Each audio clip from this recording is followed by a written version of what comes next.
السلام عليكم، أهلًا بيكم في فيديو جديد، فيديو النهارده سهل وسريع، فيديو كده خفيف يعني مش عايزين نقف كتير أوي في المطبخ، طبعًا الجو حَر فعايزين أكلات خفيفة، هنعمل مع بعض برجر الفراخ بطريقة سهلة جدًا، خليكِ معايا الفيديو وإن شاء الله الفيديو هيعجبِك بإذن الله، لو أنتِ أول مرة تشوفيني ما تنسيش الاشتراك في القناة وتحطي لايك للفيديو، يالّا نسمي الله ونشوف الطريقة والمقادير، معانا هنا نُص كيلو من صدور الفراخ فرمينها طبعًا، ومعانا هنا بصلاية متوسطة ونُص فلفلاية حمرا على نُص فلفلاية صفرا، فرمناهم وصفينا المَيّة بتاعتهم وبعد كده حطيناهم على صدور الفراخ المفرومة وبعد كده نزلنا عليهم بالتوابل بتاعتنا ملح وفلفل اسود وبابريكا وشويه من بهارات الفراخ وشويه من البصل البودر شويه من الكركم وبعد كده قلبناهم كويس مع بعض بالكبه كده زي ما انتم شايفين بحيث كل المكونات تتجانس مع بعض.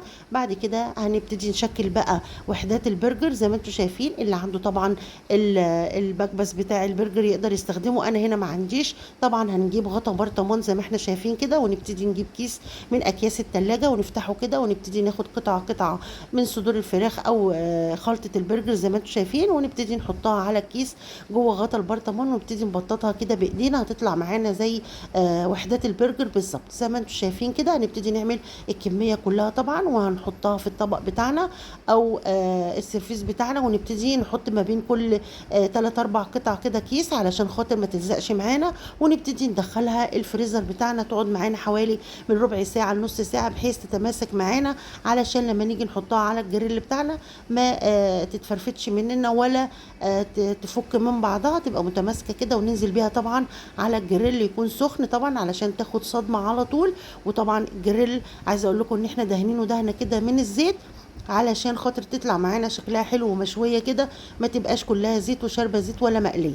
زي ما انتم شايفين كده يعتبر ده برجر مشوي. طبعا لو حابين تعملوه بالبيض والبقسماط هتحطوه في البيض والبقسماط وهتحمروه طبعا في الزيت.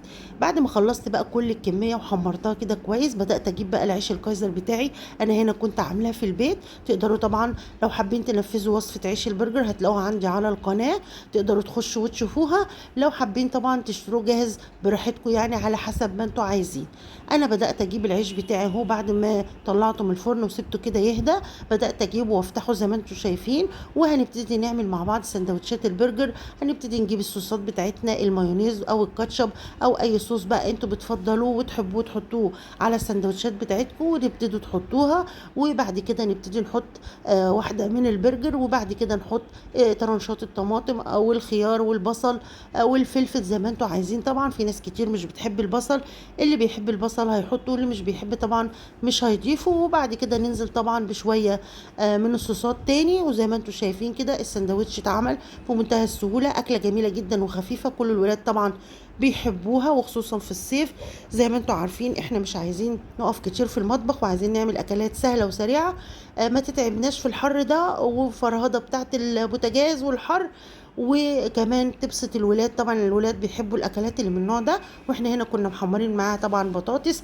زي ما انتم شايفين السندوتش شكله تحفه وطعمه في منتهى الجمال، وكمان وخصوصا ان احنا عاملينه من اوله لاخره في البيت، حاجه كده تعجب الولاد وتبسطهم في الاجازه. وتقدروا طبعا تعملوه وتاخدوه معاكم في اي فسحه انتوا بتحبوا تخرجوها في الصيف، لو رايحين المصيف لو رايحين جنينه لو رايحين اي حته تقدروا تاخدوها والولاد بيتبسطوا منها جدا. وان شاء الله الفيديو يكون عجبكم واشوفكم على خير فيديوهات جايه كتير. مع السلامه.